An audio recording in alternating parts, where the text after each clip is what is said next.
चलिए, हमारी बिल्कुल लास्ट क्लास में जो बात चल रही थी, एक बार मैं फिर से उसके पॉइंट्स पिक करता हूं कि अगर मैं पहली बार भी इन कॉन्सेप्ट को सुन रहा हूं तो मुझे क्या चीजें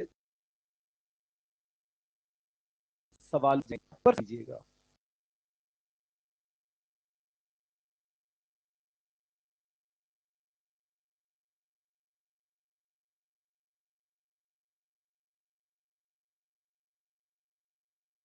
हमने सवाल के तौर पर लिखे भी हैं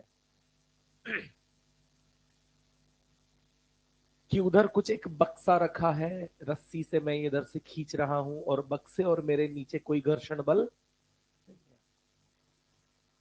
तो जब मैं उसे खींचने की कोशिश करूंगा, उस खींचने के प्रयास में बक्सा तो मेरे समीप आएगा, पर मुझे भी। और ऐसे निकायों का अंत कहां होता है, यानी दोनों हम जाकर कहां मिलते हैं? Centre of. ये बड़ी प्यारी सी बात वहां से निकल कर आती है।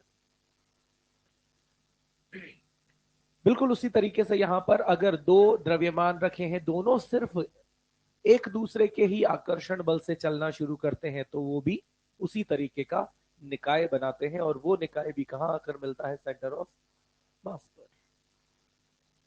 फिर बिल्कुल वैसे ही हमने देखा कि कोई नाव हो गई। नाव नाव जब पानी की सतह पे रखी है ना, तो पानी की सतह घर्षण बल ना मानते हुए, यानी नगण्य घर्षण मानते हुए, जब मैं उस नाव पर आगे चलता हूं तो नाव पीछे सरकती है। बिल्कुल ये भी वैसा का वैसा ही निकाय है। जो उदाहरण अभी लेटेस्ट मैंने दिया उसमें कितनी चीजें हैं? दो, एक व्यक्ति और एक नाव। और ऐसे निकायों में सबसे प्यारी समीकरण जो रहती है वो रहती है m1 delta x1 plus m2 delta x2 बराबर 0। क्यों? क्योंकि इसके पहले की जो कहानी है वो यहां आकर खत्म हुई है कि ऐसी परिस्थितियों में सेंटर ऑफ मास को विस्थापित होना अलाउड नहीं है। कि सेंटर ऑफ मास तब तक नहीं चल सकता जब तक कि उसके पास कोई बल या वेग न हो।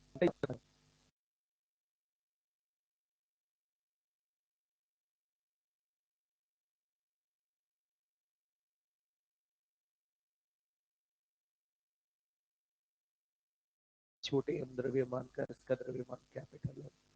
हमने कहा कि यदि आदमी आगे चलने का प्रयास करेगा तो लकड़ी का पट्टा। और हमें क्या है कि आप जो भी देख रहे हैं सब धरातल से देख रहे हैं ना बेटा। तो आपने धरातल के सापेक्ष इसका विस्थापन कितना देखा? तो इस आदमी घंटे से उतर के,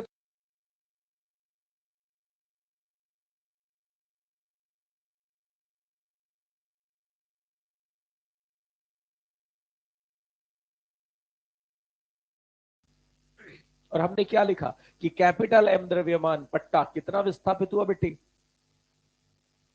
मानते हैं ना? और जो छोटा एम द्रव्यमान व्यक्ति है वो कितना विस्थापित हुआ? धनात्मक दिशा में एल माइनस एक्स बराबर। और इसी का रिजल्ट हमने निकाल लिया था। फिर मैंने कहा कि चलो ये तो हो गई चीज जो हमने सीखी है, इसमें कहीं किसी को कोई भी 1% शक हो तो बताइए ना? आना चाहिए, आसान है।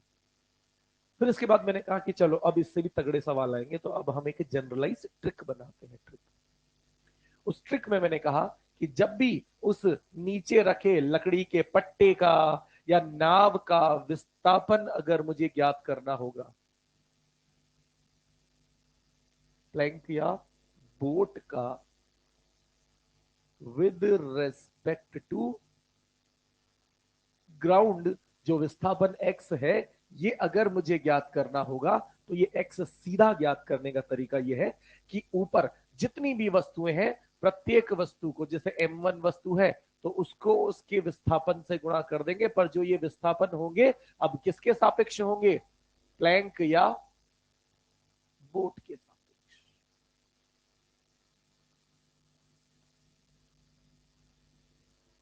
यानी अब मुझे ये नहीं देखना कि धरातल से क्या नजर आ रहा है। अभी इस ट्रिक में मुझे सब चीजें कहां से देखनी है? उस बोट पर या उस प्लैंक पर मैं कितना चल रहा हूं। धनात्मक दिशा में गया तो धनात्मक विस्थापन, ऋणात्मक दिशा में गया तो और ऐसा काम मैं सारे जितने भी द्रव्यमान है सबके लिए करके उनको क्या कर दूंगा, जोड़ दूंगा। इसीलिए मैंने यहाँ पर MIRI या MIXI लिख दिया था। आई मतलब संख्या एक, तो एक के लिए, दो तो दो के लिए, सबको जोड़ देंगे। और नीचे भी यहाँ पर सभी द्रव्यमानों को जोड़ देंगे। ये हमने काम किया था। ठीक है मसला। तो मैं यहां से कुछ उदाहरण शुरू करता हूं।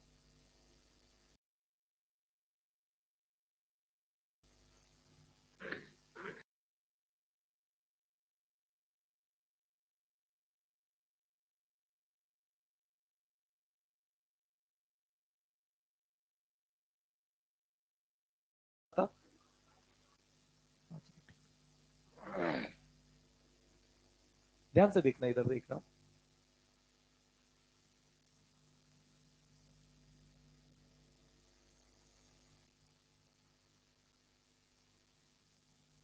ये एक नाव हमारे पास हो गई।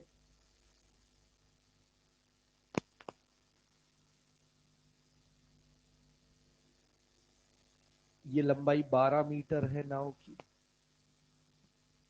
यानी L बराबर 12 मीटर हो गया अपना। नाव का वजन 100 किलो है। और एक आदमी तो खड़ा है यहां, जिसको आपने कहा व्यक्ति ए। और एक आदमी खड़ा है यहां, जिसको आपने कहा व्यक्ति बी। ए 100, बी।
समझिए।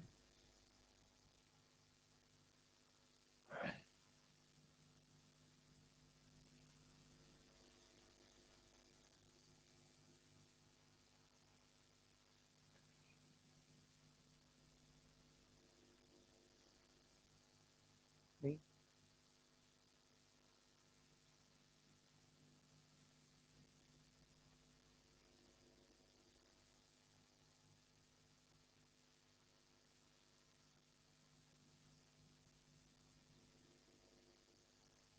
नहीं,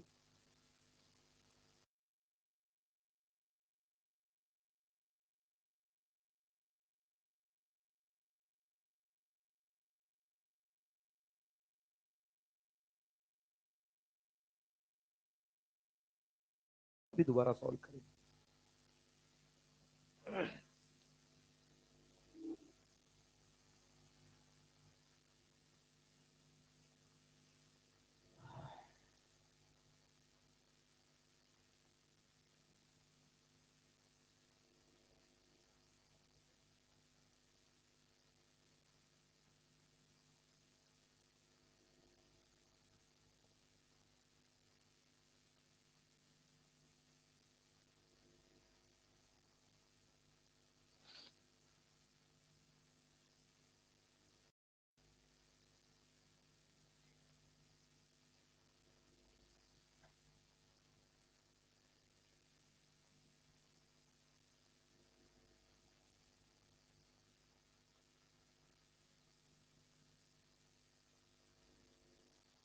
बोलो बेटा।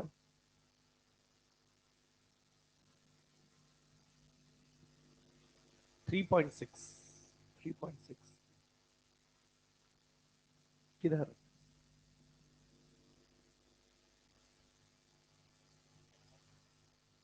किधर?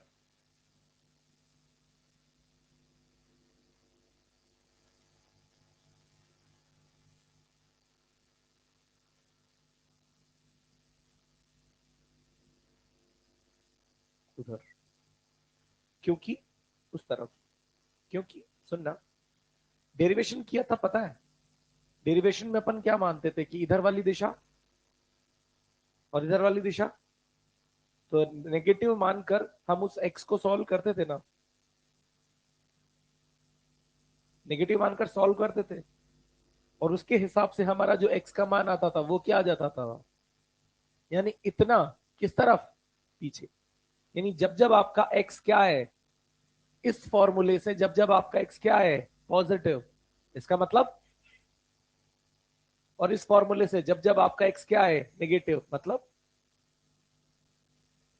पॉजिटिव आने का मतलब है जो दिशा आपने मानी है वो सही है, पॉजिटिव एक्स आने का मतलब है जो दिशा आपने मानी है वो, यानी पीछे की तरफ स्थापन। नेगेटिव अगर आ जाता है एक्स तो आपकी मानी गई दिशा के विपरीत, यानी आगे। तो फिलहाल यहां पर कैसे सॉल्व करना है एक बार देख लेते हैं, कि हमें इस नाव का विस्थापन ज्ञात करना है। नीचे कुल द्रव्यमान 200, ऊपर ये 80 वाला आदमी आगे आ रहा है, तो 80 गुणा 12, ये 20 वाला आदमी, तो नाव पर कितना चलेगा, 12, तो क्या हो जाएगा,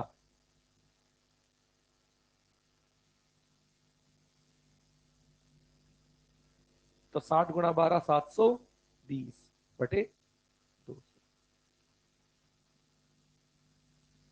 7.2 बटे 2, 3.6 मीटर।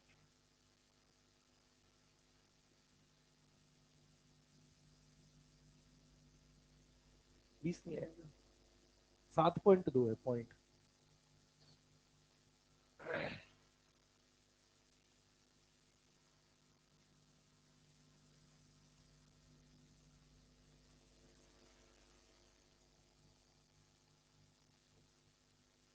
अभी मैं कोशिश करूंगा थोड़ा डेटा एक बार में सही लिखने की।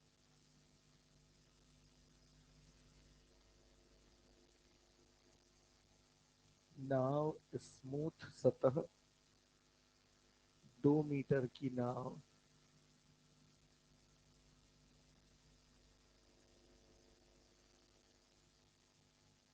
नाव का द्रव्यमान 10 kg,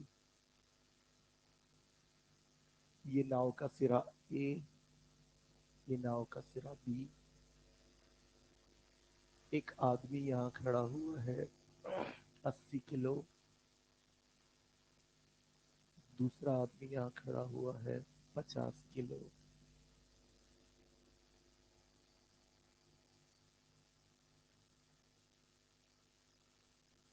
सवाल लिखें, नाव का विस्थापन ज्ञात करो,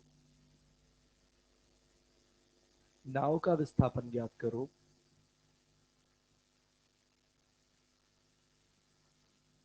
यदि दोनों व्यक्ति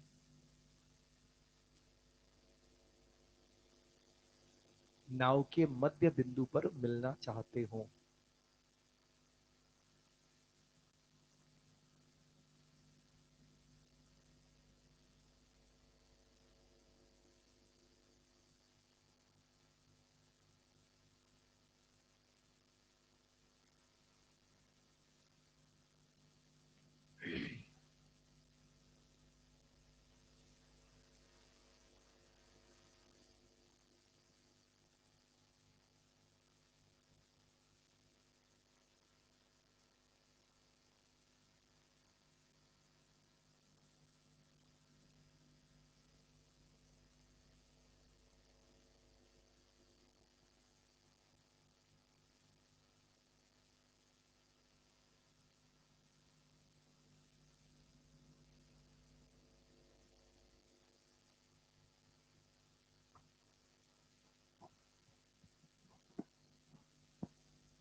बेटे आसान काम है, थोड़ा सा ध्यान से प्यार से सोचे, अपने को दिक्कत नहीं आनी चाहिए। क्वेश्चन में लिखा है कि दोनों चलेंगे और नाव के मध्य बिंदु पर मिलेंगे। तो मैं इस नाव का विस्थापन x, इस पूरे तामझाम में कुल द्रव्यमान,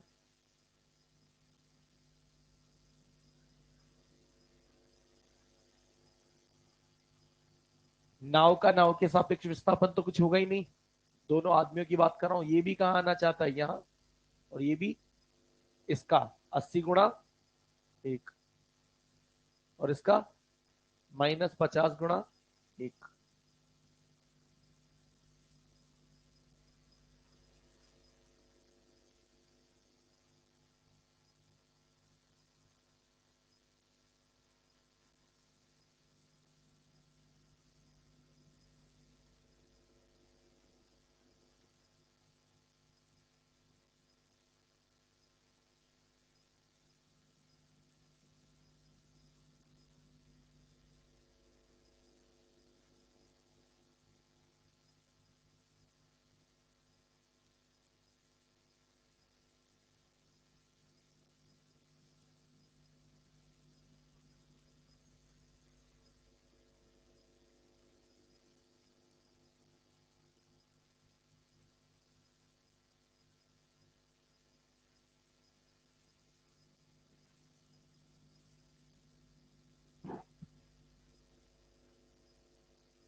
थोड़ा ध्यान से सुन लेना। ये 90 किलो का प्लैंक हो गया, इसकी लंबाई 2 मीटर हो गई।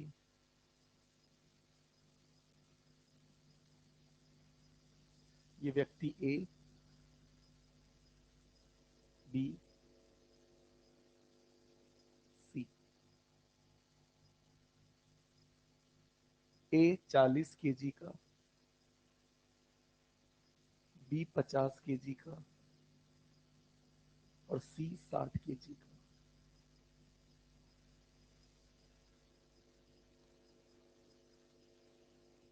ये जो व्यक्ति बी है ना, बी, ये यहीं का यहीं खड़ा रहेगा, मतलब ये नहीं चल रहा है, ए और सी चल रहे हैं। तो सवाल लिखेंगे, यदि ए व सी, यदि ए व सी अपनी स्थितियों को एक्सचेंज करना चाहते हो, यदि ए व सी अपनी स्थितियों को एक्सचेंज करना चाहते हो,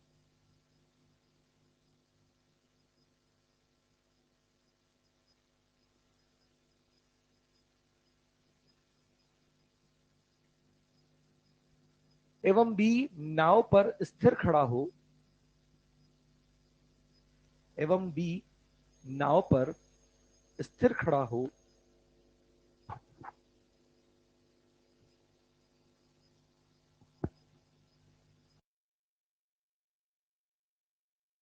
तो व्यक्ति,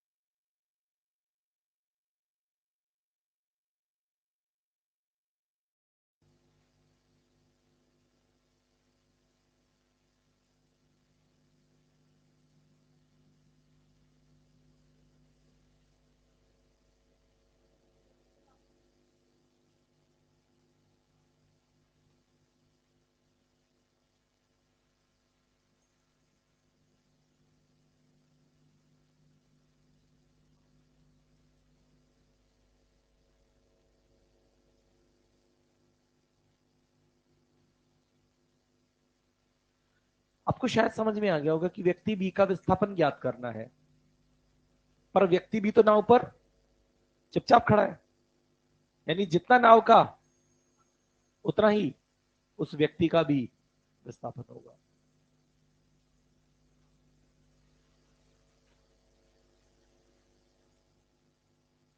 कितना आएगा?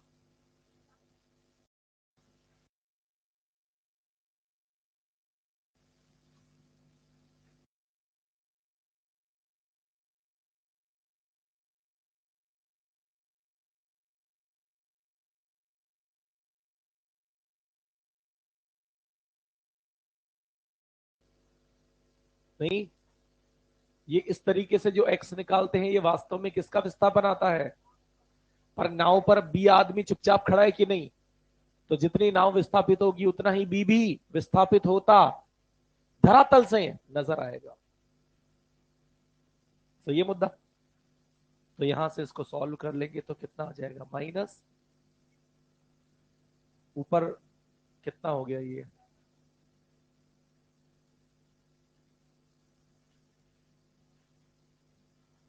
इसका अगर आप इसका डेरिवेशन में विस्थापन मानते हो उसके विपरीत, यानी 1/6 मीटर आगे की।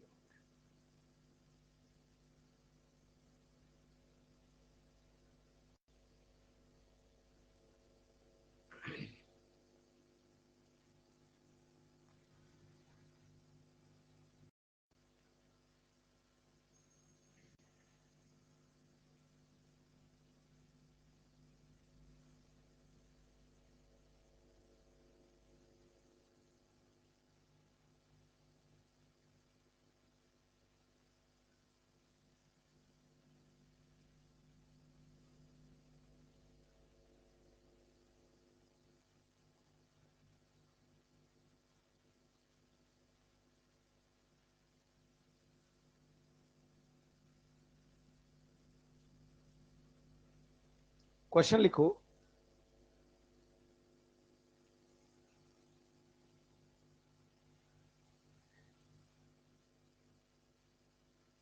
एक 80 केजी का व्यक्ति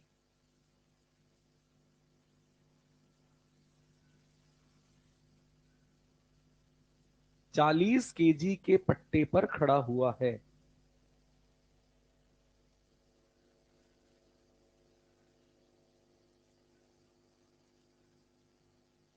पूर्ण विराम। यदि व्यक्ति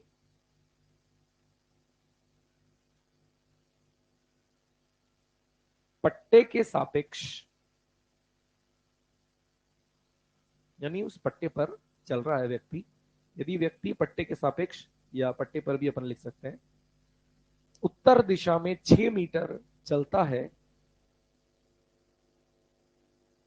उत्तर दिशा में 6 मीटर चलता है,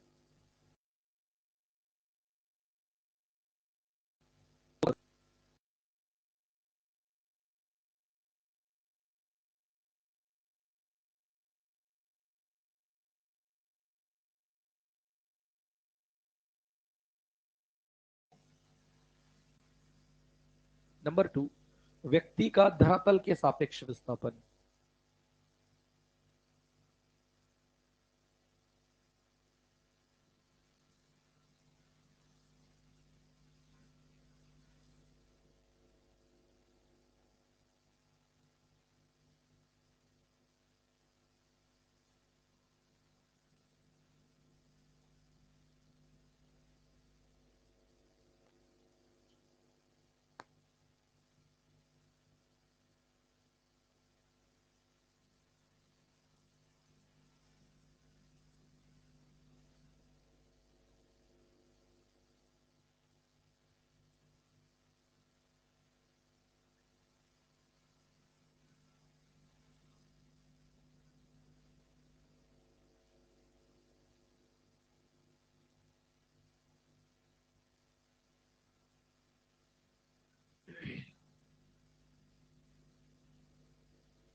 पहले पट्टे का विस्थापन तो बता दो तुरंत, किस दिशा में?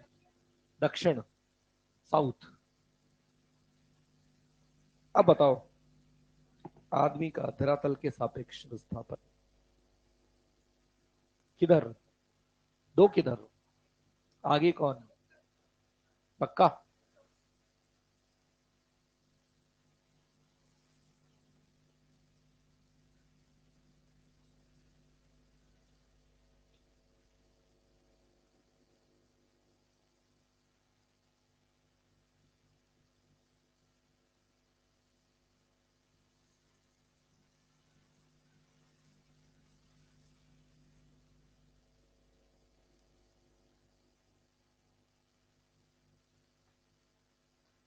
कुछ ऐसी परिस्थिति मान लेते हैं कि एक 40 किलो का पट्टा है, 80 किलो का आदमी है, और 80 किलो का आदमी पट्टे पर किस दिशा में जाता है?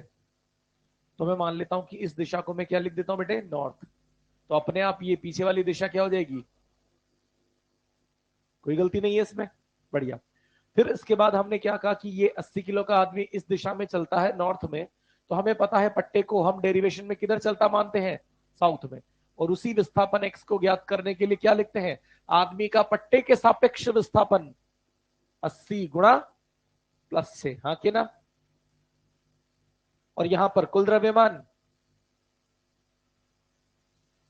620 कितना आ जाएगा?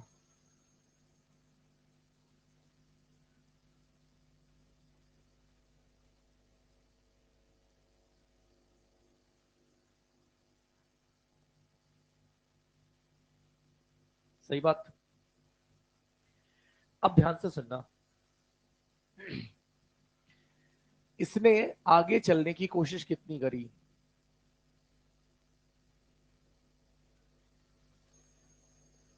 यानी इसको मैं मान लेता हूं एल। अब जमीन से देख रहे हैं अपन, देखो उसमें धरातल के सापेक्ष। और इसकी इस कोशिश में पट्टा पीछे कितना सरक जाता है? 4।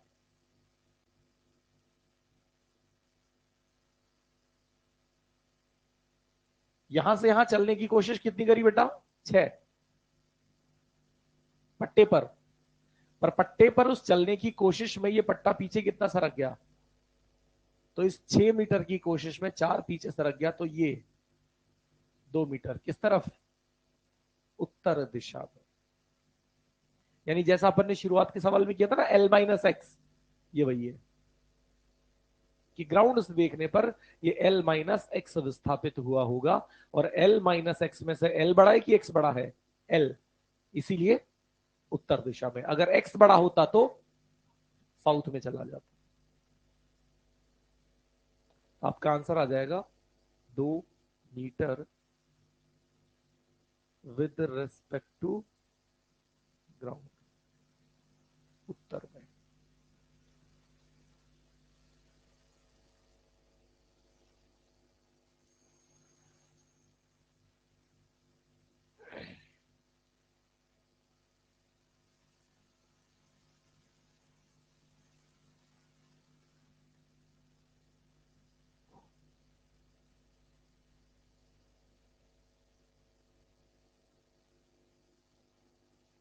ये थोड़ा सा गलत बनाया मैंने, मैं सही कर देता हूँ इसे, 1 मिनट रुक जाना।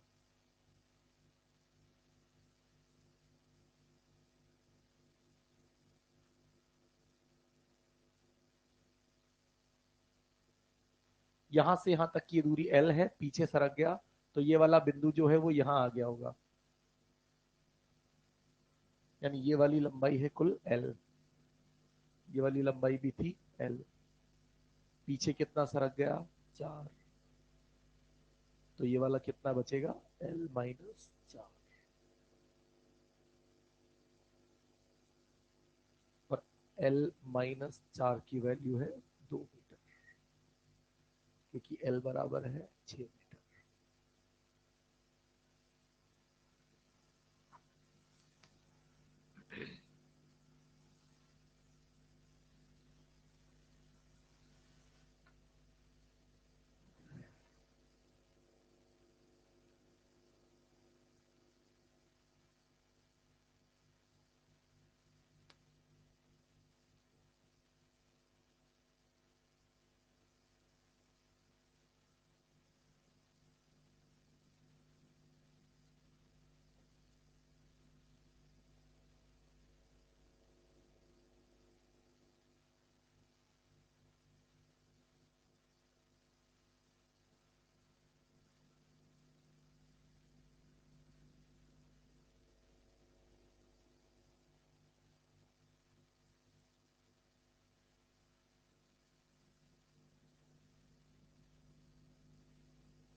सवाल लिखते हैं। निकाय प्रारंभ में विराम अवस्था में है। निकाय प्रारंभ में विराम अवस्था में निकाय प्रारंभ में विराम अवस्था में गुरुत्वहीन क्षेत्र में रखा है।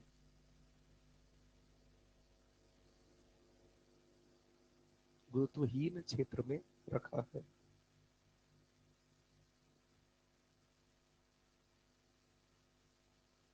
गुब्बारे की डोरी पर लटका हुआ व्यक्ति गुब्बारे की डोरी पर लटका हुआ व्यक्ति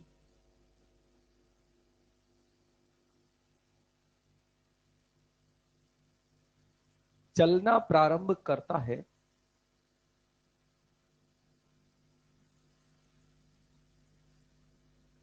एवं बिंदु ओ पर पहुंचना चाहता है।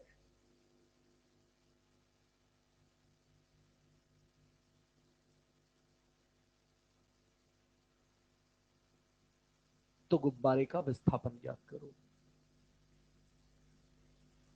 तो गुब्बारे का विस्थापन ज्ञात करो।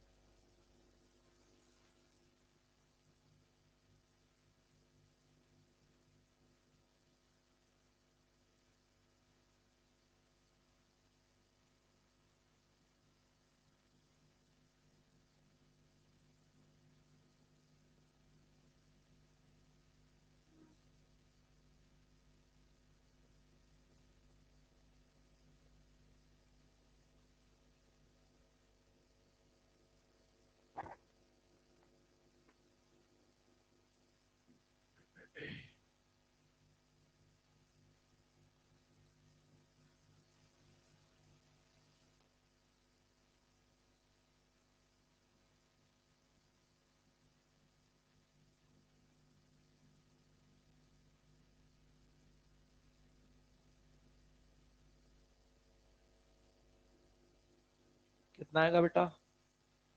3.2 मीटर नीचे की ओर।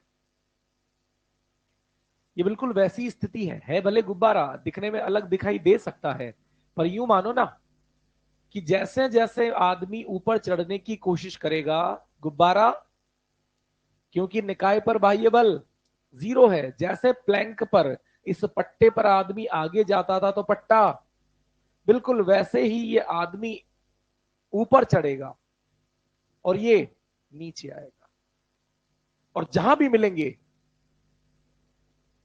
वो जगह इस निकाय का सेंटर ऑफ। तो हम फिलहाल उस सेंटर ऑफ मास पर मिलने वाले कॉन्सेप्ट से नहीं करें। मुझे पता है कि अगर ये गुब्बारा, यानी अंतिम स्थिति कुछ ऐसी होगी बेटा यहां पर,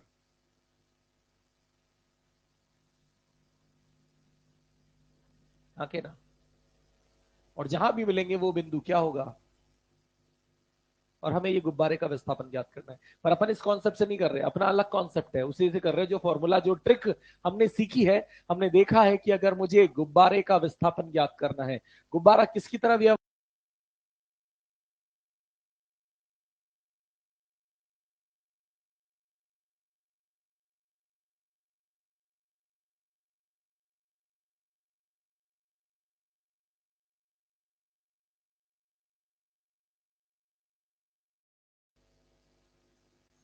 गुब्बारे के सापेक्ष,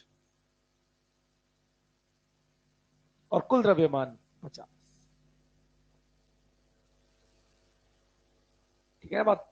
जीरो से जीरो काट के ऊपर 16/5, 16/5 3.2 मीटर, और आदमी ऊपर जा रहा है तो गुब्बारा नीचे।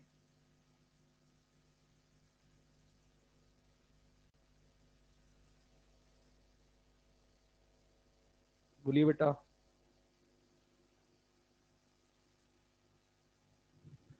एक और।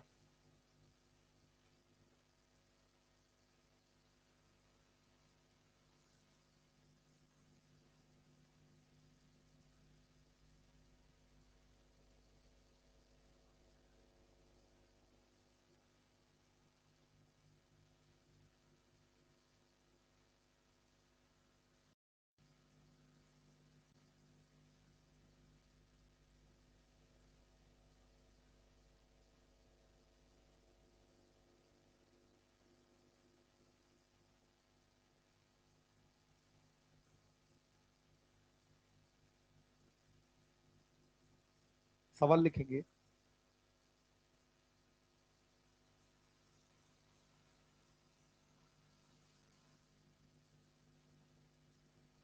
अच्छा, एक चीज मुझे ये बताओ कि जब अपन इस निकाय को क्षैतिज स्मूथ सतह पर रखकर इस नत्तल और इस ब्लॉक को छोड़ेंगे तो ये ब्लॉक किधर आएगा और ये जाएगा कि नहीं जाएगा? क्योंकि अगर निकाय का एक द्रव्यमान पीछे की तरफ आ रहा है तो एक द्रव्यमान, तभी द्रव्यमान केंद्र उस जगह पे रह पाएगा, क्योंकि द्रव्यमान केंद्र गति क्यों नहीं कर सकता? क्योंकि क्षैतिज दिशा में कोई बल नहीं है। तो सवाल लिखेंगे।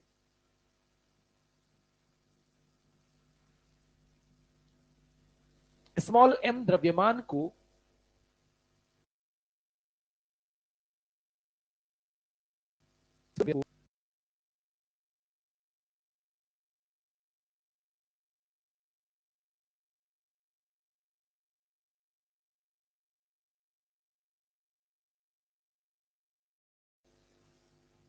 नत तल के शीर्ष से छोड़ा जाता है।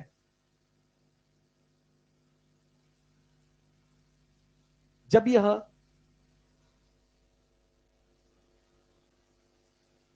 यह नीचे तक पहुंचने वाला होगा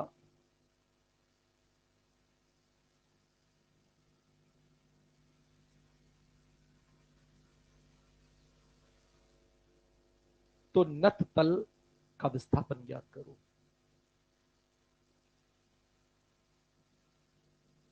तो नत तल का विस्थापन ज्ञात करो। कोण मैंने थीटा बता दिया, नत्तल की वो लंबाई एल बता दी।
बताओ। सबसे पहले तो मैं यहां पर थोड़ी सी बातों को ध्यान से सुनाना चाहूंगा ताकि आपको मन को संतुष्टि मिले कि बेटा यहां अगर आप देखें ना गौर से इस निकाय, निकाय मतलब ये नत तल और वो छोटा गुटका एम द्रव्यमान का,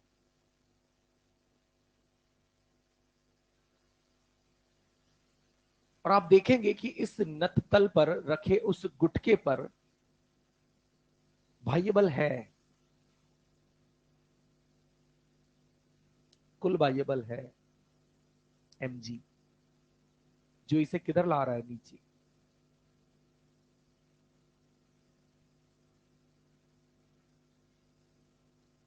और ये नत्तल ऊपर जा रहा है क्या?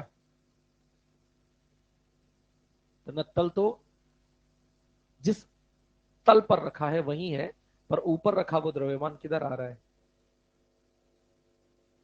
उसके नीचे आने के साथ साथ ऊर्ध्वाधर दिशा में द्रव्यमान केंद्र किधर आएगा? नीचे। रिपीट कर रहा हूं, दो चीजें हैं और मैं फिलहाल बात कर रहा हूं किस दिशा की? इसका ऊर्ध्वाधर विस्थापन हो रहा है क्या? इसका ऊर्ध्वाधर विस्थापन हो रहा है क्या? जब ये यहां से यहां आ जाएगा तो इसका ऊर्ध्वाधर विस्थापन कितना हो चुका होगा?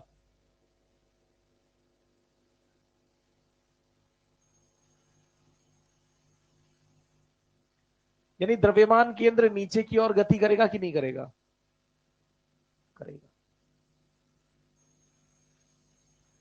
पर मुझे उससे फर्क नहीं पड़ रहा, क्योंकि मुझसे क्या पूछा है, इसका विस्थापन जो किस दिशा में है, क्षैतिज। अब क्षैतिज पर आ जाओ।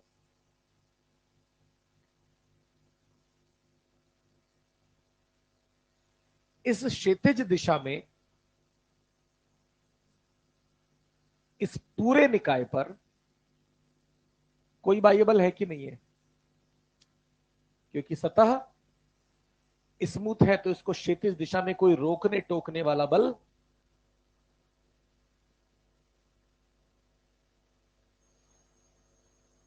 तो एक्स दिशा में कुल बल, एक्स दिशा में सेंटर ऑफ मास का वेग, एक्स दिशा में सेंटर ऑफ मास का विस्थापन। तो पूछा जाता है सेम ये क्वेश्चन देखिए कि इस निकाय को जब इस ब्लॉक को, इस गुटके को जब ऊपर से छोड़ दिया नीचे तक आया, तो बताओ द्रव्यमान केंद्र विस्थापित हुआ कि नहीं हुआ? कई बार भावनाओं में बहके हम क्या कह देते हैं, द्रव्यमान केंद्र विस्थापित नहीं हुआ। पर द्रव्यमान केंद्र किस दिशा में विस्थापित नहीं हुआ? पर वाय दिशा में विस्थापित हुआ है। किधर की तरफ? नीचे की तरफ। एक तो ये मैं समझाना चाह रहा था, बात समझ में आई। अब जो दूसरी बात मैं कह रहा हूं कि एक्स दिशा में चूंकि द्रव्यमान केंद्र विस्थापित नहीं हुआ है, और एक्स दिशा में इसका विस्थापन कितना है बेटा, बताओ? जब ये यहां से यहां आ जाएगा तो इस विस्थापन का एक्स घटक कितना हो जाएगा? किसके सापेक्ष?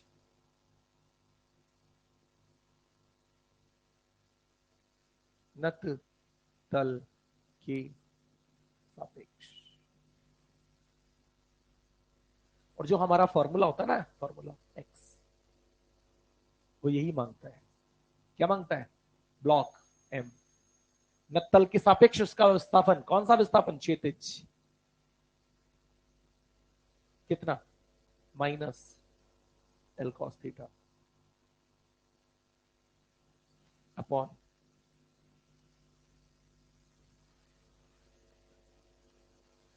और माइनस आने का मतलब मैंने समझाया था,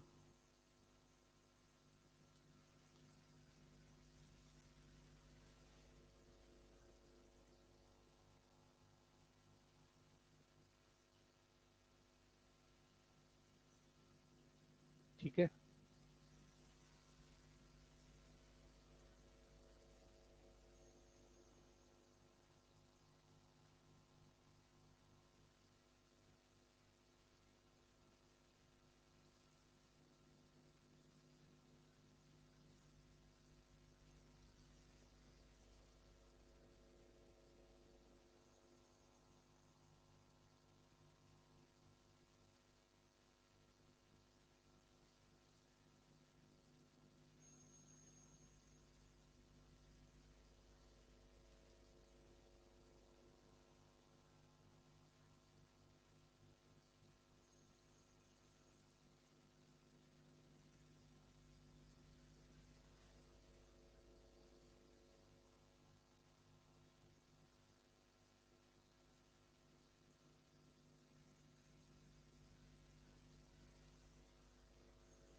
चलिए,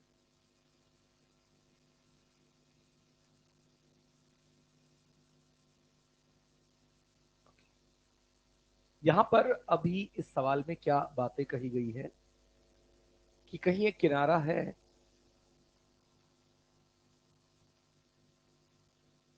और उस किनारे से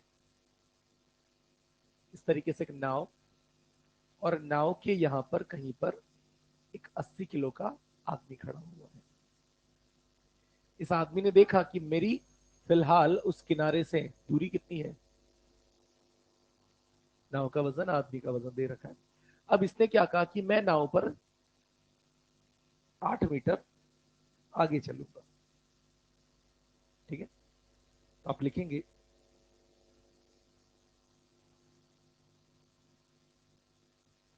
यदि व्यक्ति नाव पर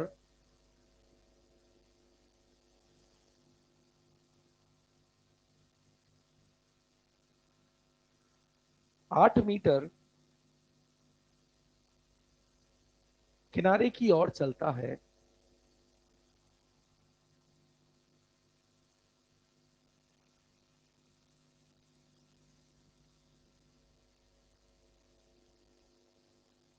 तो ज्ञात कीजिए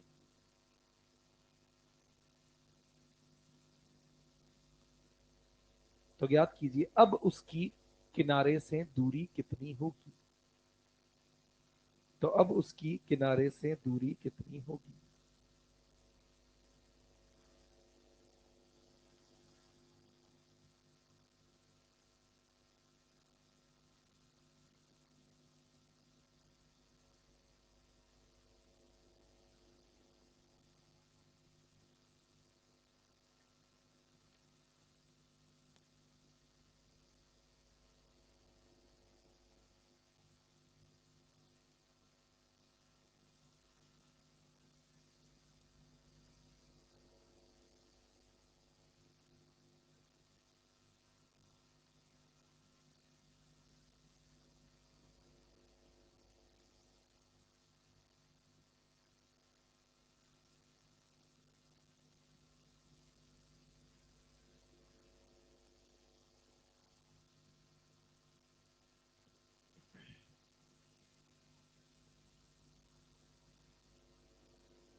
चौदह।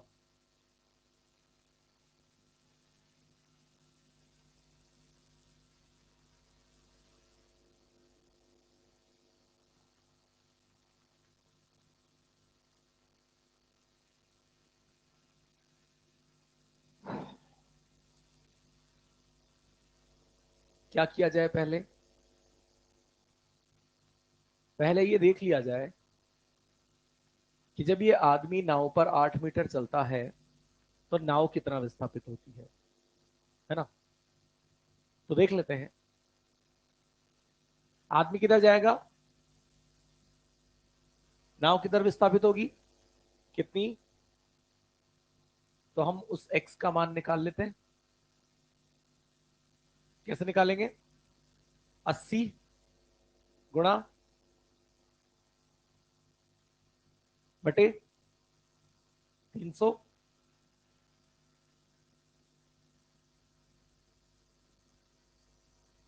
माइनस का मतलब क्या बताया था,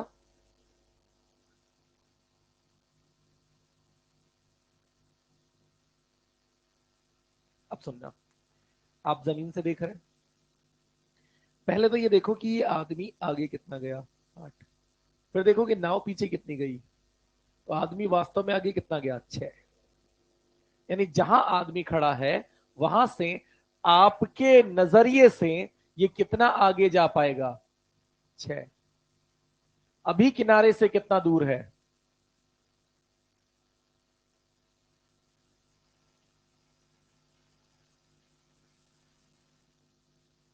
कितना किनारे की तरफ चल पड़ा।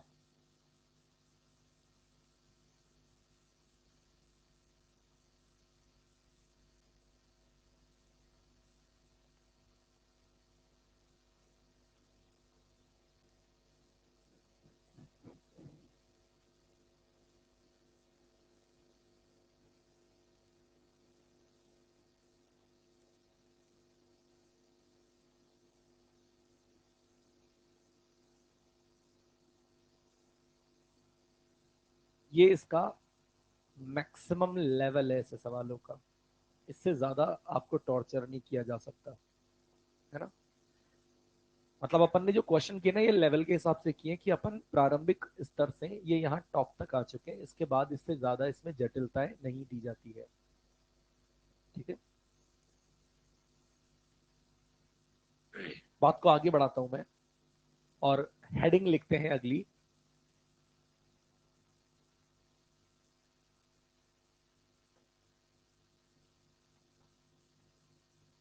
रेखीय संवेग संरक्षण।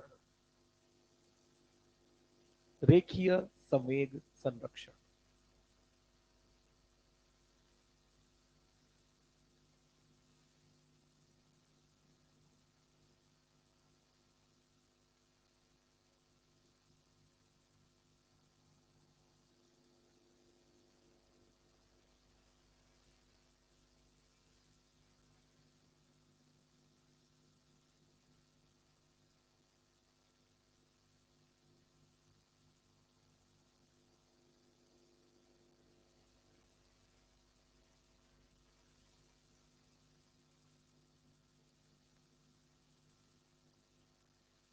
इसको शॉर्ट में COLM भी लिख देते हैं।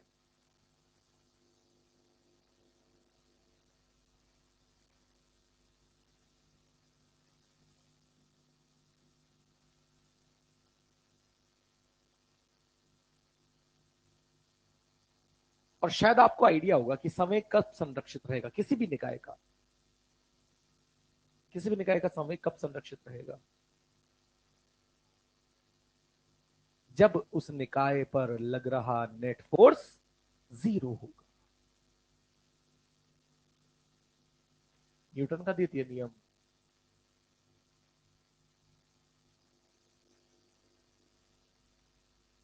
होता है।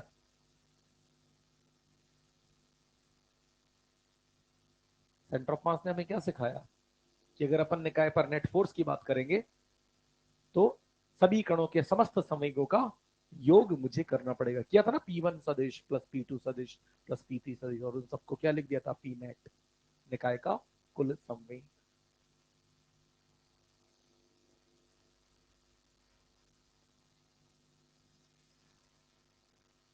और हम यहां से जानते हैं कि इस किसी भी अवकलन का यानी P का मान यदि कांस्टेंट है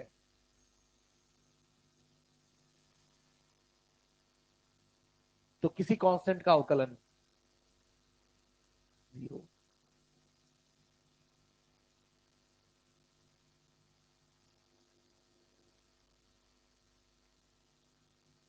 तो क्या लिख देंगे? यदि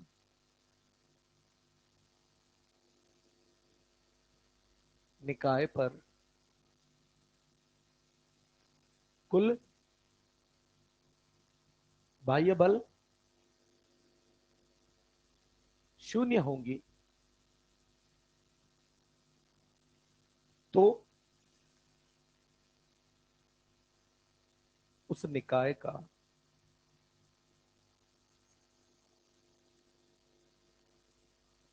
कुल संवेग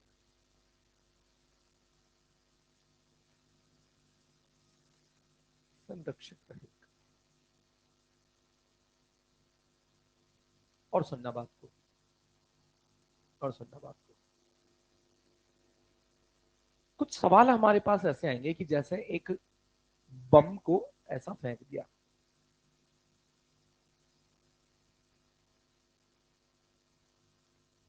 इस पूरी गति में यहां पर बम फूट गया,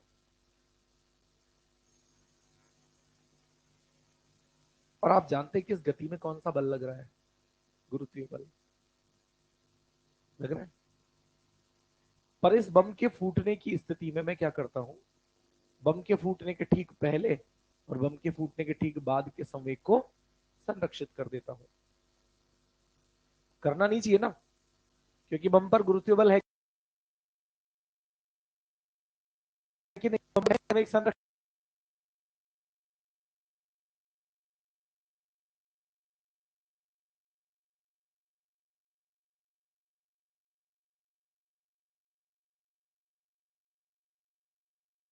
हूं कि बम पर ठीक फटने से पहले और ठीक फटने के बाद, और बम को फटने में कितनी देर लगती है? कुछ भी देर नहीं लगती, फट जाता है। यानी बम के फटने का प्रोसेस क्या है? बहुत अल्प समय। और उस अल्प समय में, उस अत्यल्प समय में मुझे कहना चाहिए कि यदि डेल्टा टी क्या हुआ बेटा,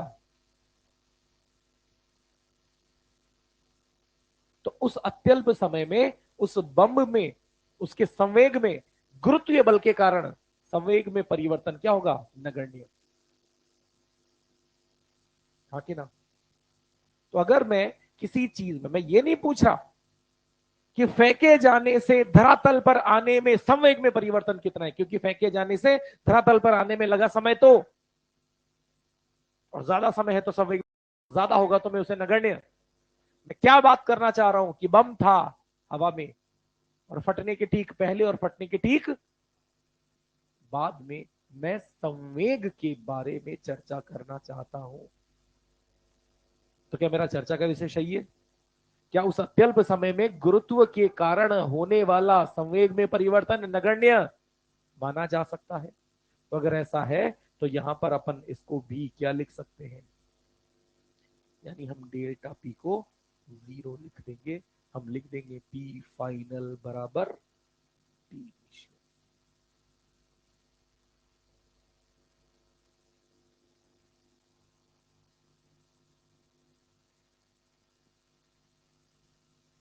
तो मैंने दो बातें की कि बल ही ना हो तो संवेग संरक्षित, अगर बाह्य बल हो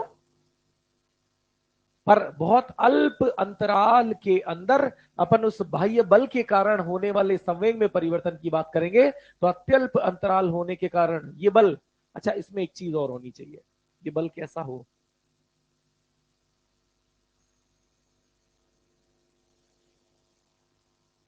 अनावेगी। क्योंकि अपने को पता है आवेगी बल होते हैं तो क्या करते हैं?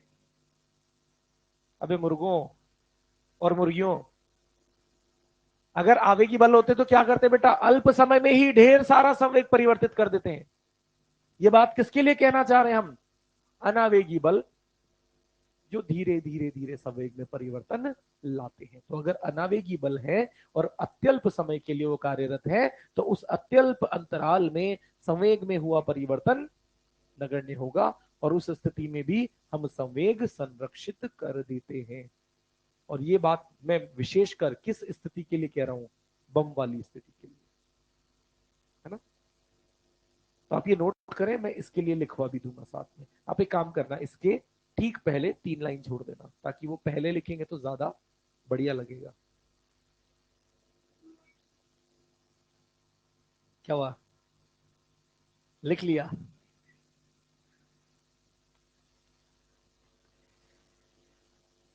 कोई ना।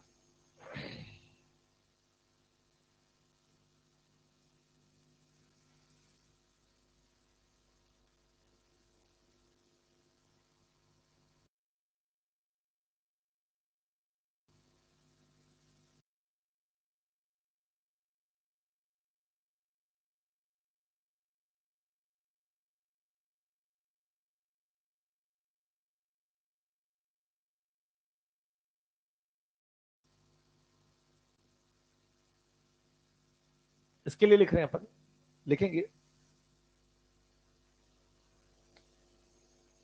अनावेगी बलों के कारण,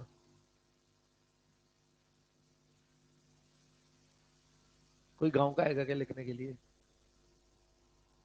अनावेगी बलों के कारण अत्यल्प समय अंतराल में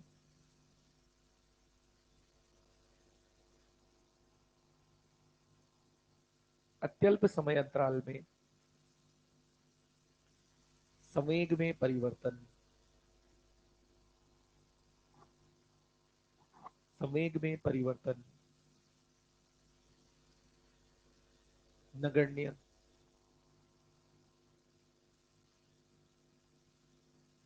होगा। उदाहरण, गुरुत्वीय बल के कारण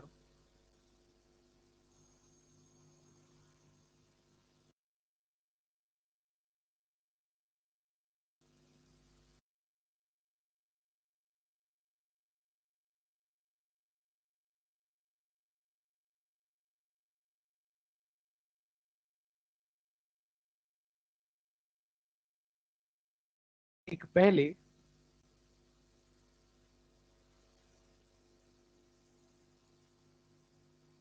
व ठीक बाद में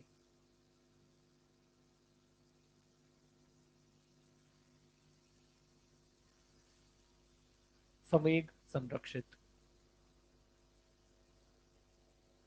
संवेग संरक्षित किया जाएगा।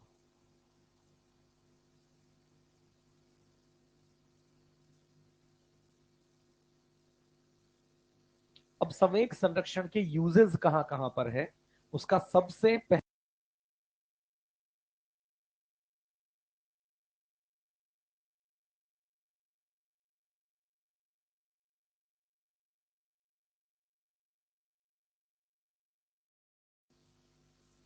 बिल्कुल ऐसा ही लिख लें, गन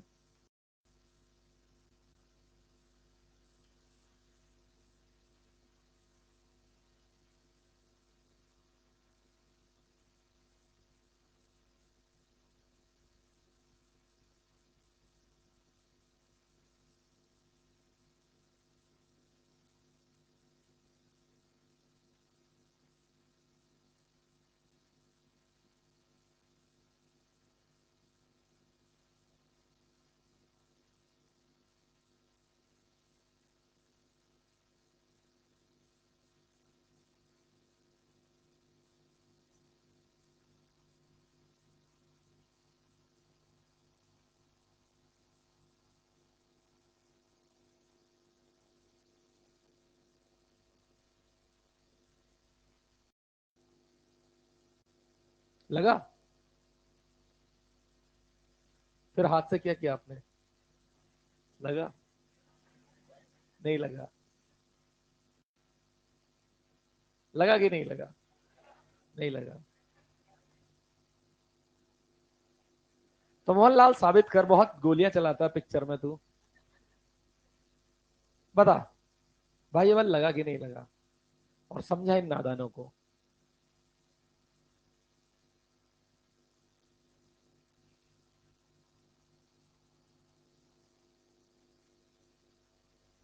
क्यों नहीं है?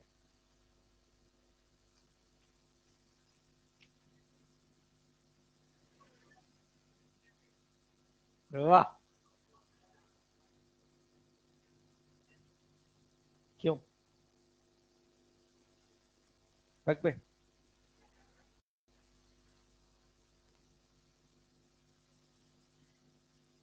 जब आप किसी वस्तु को इस तरीके से पकड़ते हैं, अब से उधर जितना बल लगेगा, इस उंगली से इधर भी इतना बल लगेगा कि नहीं लगेगा? हाँ कि ना? अगर अंगूठे से ज्यादा बल लगा दूंगा, अरे नहीं पिचकेगा भाई, पिचकेगा तो तब जब अंगूठे से बल बढ़ाऊंगा तो इस उंगली से भी बल बढ़ाना पड़ेगा। अगर अंगूठे का बल बढ़ाया तो ये निकाय है। हाँ कि ना? आप कह रहे हैं पिचक जाएगा, तो दिमाग अपना क्या करता है, ऑटोमेटिक अंगूठे से बल बढ़ाता हूं तो उंगली का भी बल बढ़वा देता है। यानी जब मैं बंदूक को पकड़ता हूं तो पीछे अंगूठे से जहां यहां होल्ड करता हूं, और आगे उंगली से जब ट्रिगर को दबाता हूं, तो दोनों के उस बंदूक पर लग रहे बल परिमाण में बराबर दिशा में। तो बताओ, इस बंदूक पर इस ट्रिगर को दबाने में कोई बाह्य बल लगा कि नहीं लगा? नहीं लगा ना? इसलिए काफी बार ये मुद्दा आ जाता है कि सर बंदूक पर तो हम बल लगाते हैं, बिना बल लगाते हैं, पर वो कुल बल की बात होती है ना बेटा, कुल बल तो जीरो है।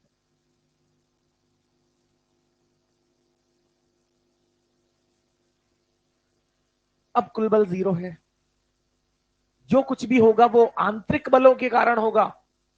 इंटरनल कैसे? क्योंकि जैसे ट्रिगर दबेगा, पीछे से यहां से इसका स्प्रिंग मैकेनिज्म जोर से टक्कर करेगा गोली को, और गोली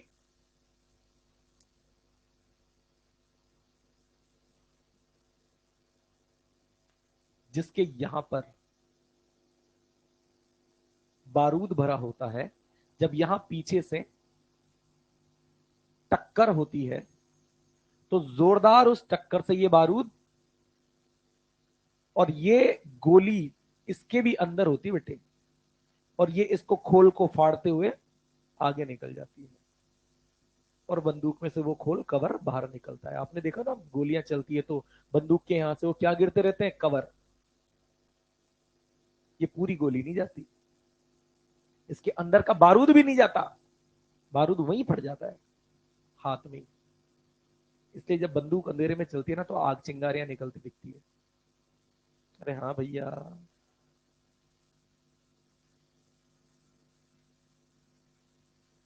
इंस्टाग्राम पे मीम दिन भर देख लो, और तुमने ये नहीं देखा कभी।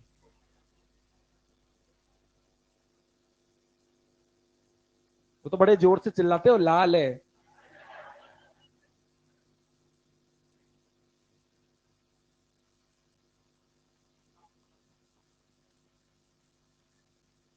बात समझ में आई? जो भी गोली के गति करने की प्रक्रिया रही, वो किसके कारण रही? आंतरिक बलों के कारण। जैसे ही वो बारूद फटेगा, फिर ये मोटरसाइकिल के इंजन वगैरह रहता है ना, कंबशन इंजन, फैलता है वहां से, वो फटने से ऊष्मा उत्पन्न होगी बिल्कुल तेजी से। वहां पर वो गैसेस या जो भी अंदर वो तापमान बढ़ने के कारण जो प्रसार होता है वो फैलता है, और उस झटके से वो अंदर से गोली निकल कर किधर भागती है, और उसी झटके से बंदूक जिसको हमने पकड़ा हुआ है, वो उसी झटके को पीछे महसूस करती है। यानी कुल मिलाकर मैं इस पर इस तरीके से डब्बा बनाकर क्या लिख सकता हूं मेरे भाई? क्या एफ नेट जीरो समझ में आया? और एफ नेट जीरो है तो मैं यहां पर संवेग प्रारंभिक कांस्टेंट लिख सकता हूं।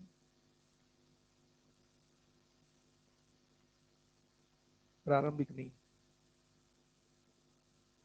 ऐसा लिखना चाहिए मुझे, डेल्टा पी सिस्टम का जीरो लिख सकता हूं। सही बात है। और डेल्टा पी सिस्टम का जीरो लिख सकता हूं, तो मैं कह सकता हूं कि अगर सिस्टम का डेल्टा पी जीरो है, और अगर प्रारंभिक संवेग पी इनिशियल जीरो है, तो पी फाइनल भी जीरो होगा। इनिशियल क्यों सिस्टम का पी जीरो है? क्योंकि बंदूक और गोली शुरू में विराम में है, तो इसीलिए प्रारंभिक निकाय का संवेग नियत जीरो है, और अंत में भी वो जीरो ही रहेगा, क्योंकि संवेग में परिवर्तन नहीं हो सकता जब तक कुल बाह्य बल जीरो है। और अंतिम संवेग में मैं क्या लिख सकता हूं? P gun plus P bullet बराबर जीरो। अब मैं यहां पर कह देता हूं कि गन का द्रव्यमान कैपिटल एम है, और यहां से गन की रिकॉइल वेलोसिटी मैंने लिख दी कैपिटल वी। रिकॉइल वेलोसिटी कहते हैं, हिंदी का मुझे आइडिया नहीं है, जो भी वो दिख जाएगा अपने को, अभी अपन सवालों में बात कर लेंगे। और ये गोली छोटी है, और इसका वेग छोटा भी। सही। तो हम क्या लिख देंगे? गन का पीछे, बुलेट का आगे बराबर जीरो।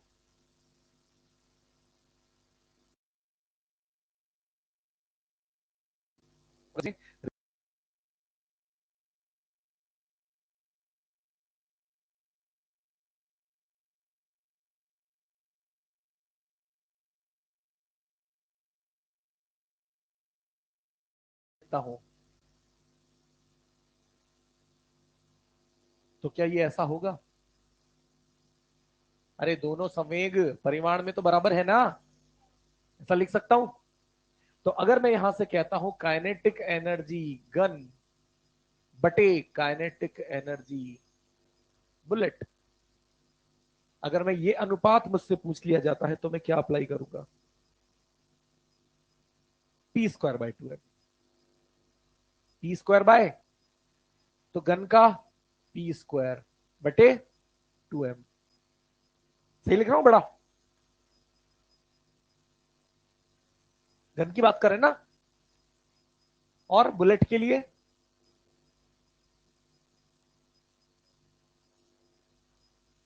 और संवेग दोनों के।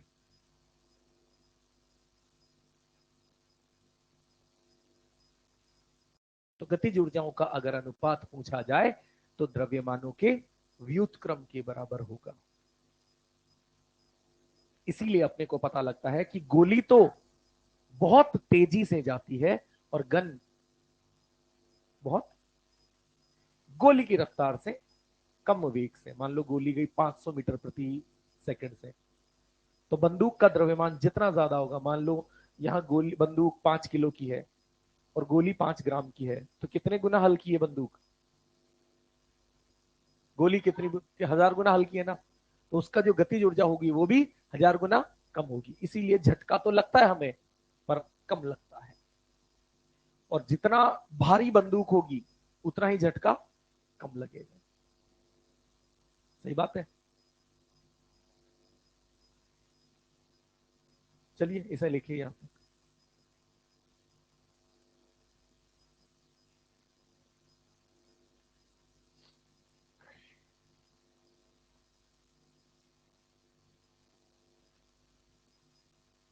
अरे भाई बाद में चला लेना, गोलियां लिख ले यार।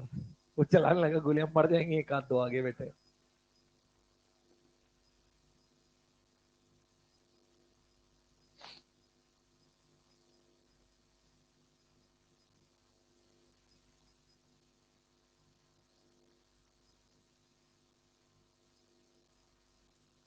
एक चीज और लिखना चाहूंगा, यही संबंध अगर सदिश रूप में लिखा जाए तो क्या हो जाएगा? ये v किसका वेग है?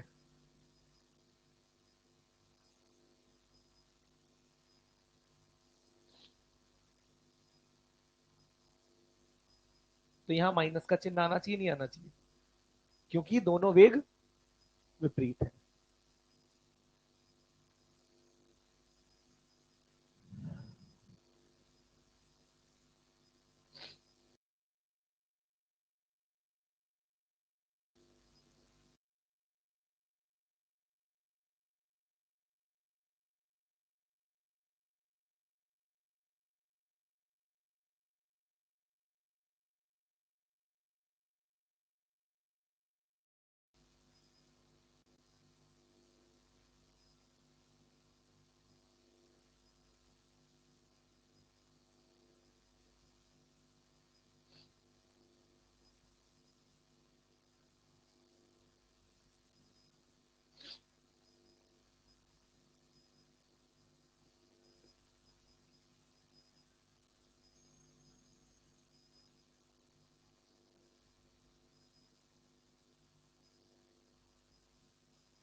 यार इसका रिकॉइल का हिंदी में देखो ना यार।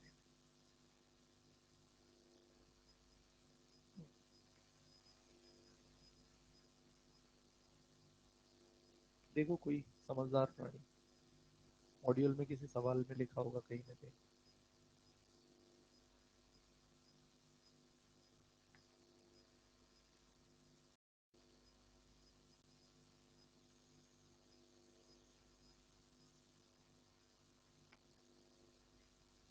हाँ, ऐसा लिखा है।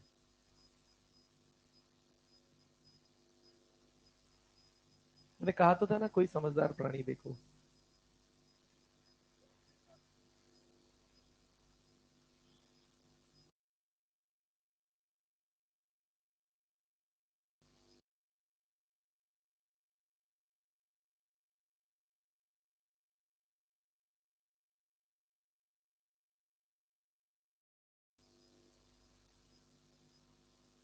प्रतिक्षिप्त वेग।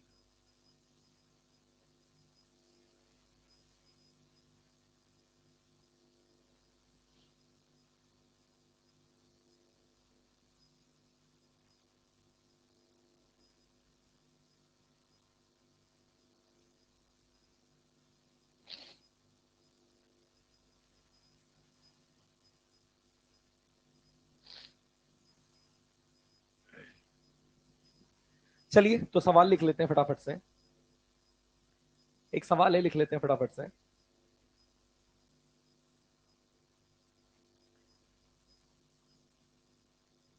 एक 10 केजी की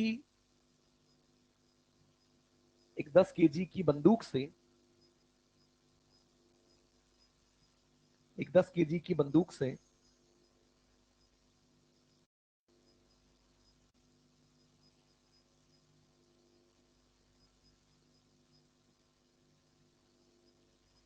250 ग्राम की गोली 400 मीटर प्रति सेकंड के वेग से 400 मीटर प्रति सेकंड के वेग से दागी जाती है।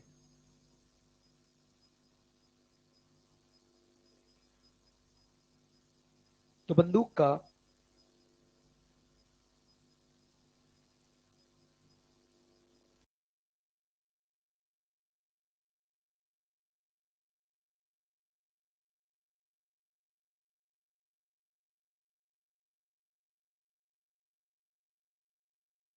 बंदूक का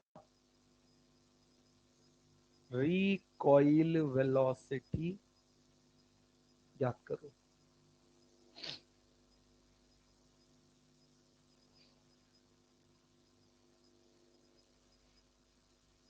मुझे ईएलपी और मॉड्यूल दोनों दे दे।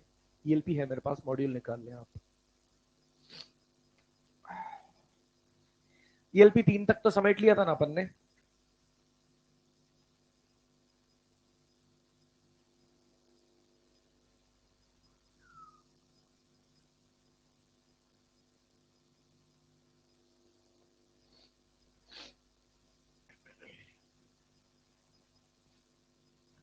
ईएलपी 4 पूरी कर लेना।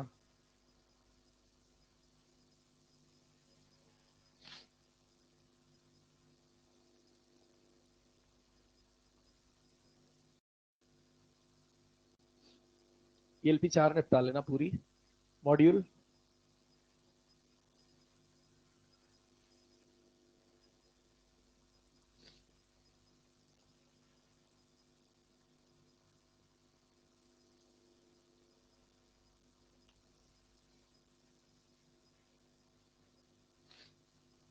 कंसेप्ट बिल्डर 4 तक पूरे करना। कंसेप्ट बिल्डर 4 तक पूरे निपटाना।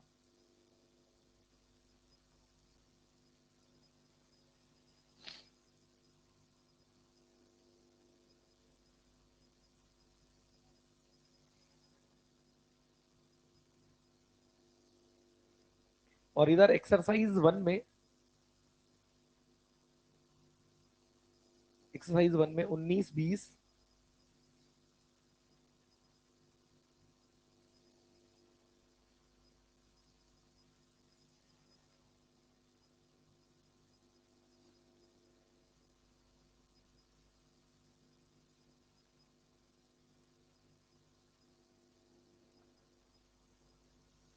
हाँ, तीन तीन तो कंप्लीट, ईएलपी 3 तक तो कंप्लीट है ही सही, ईएलपी 4 तक कंप्लीट निपटा लेना।